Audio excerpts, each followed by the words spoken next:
দেখ বাবু, এটা পছন্দ? না বাবা, আমার এটা বেশি পছন্দ। ভালো করে দেখ, কিন্তু বাড়ি গিয়ে আবার বলতে পারবি না। না বাবা, আমি এটাই নেবো। দাদা এই ব্রাজিলের জার্সিটা কত দাম আছে? 7 আপ। দাদা তুমি ওরটা বাদ দাও তো, তুমি বলো তো আর্জেন্টিনা জার্সিটা কত? আরে ভাই, তোরা ব্রাজিল আর্জেন্টিনা নিয়েই ঝামেলা করতে থাক। এবার তো কাপ নেবে একটাই টিম, পর্তুগাল। আরে চুপ করতো তোরা দুজন।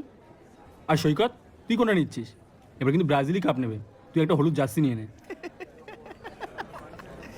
দাদা একটা ইন্ডিয়ান ফুটবল জার্সি হবে, ওই যে ব্লু টাইগার্সদের ব্লু জার্সিটা। আরিয়ান, নিচ থেকে ইন্ডিয়ান ফুটবল টিমের জার্সিটা দাও তো। এ নাও দাদা, এ নাও ভাই। এটা তো তেমন কেউ খোঁজে না, তাই ভেতরে রয়ে গেছিল। আরে দূর ভাই, ইন্ডিয়া তো ওয়ার্ল্ড কাপে খেলছে না, তুই এই জার্সি পরে কি করবি? লোকে তো তাকে হাসবে।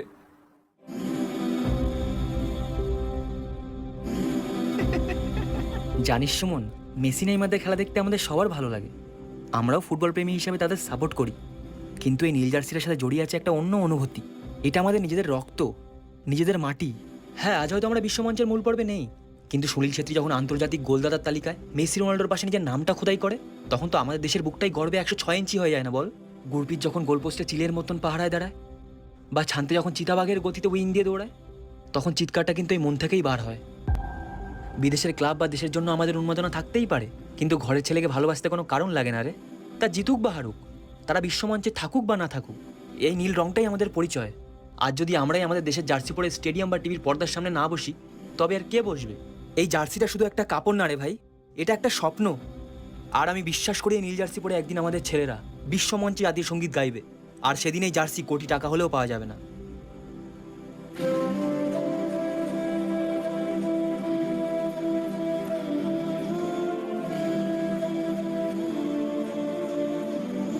ভাই, আমার ছেলের জন্য একটা ইন্ডিয়ান ফুটবল টিমের জার্সি দাও তো।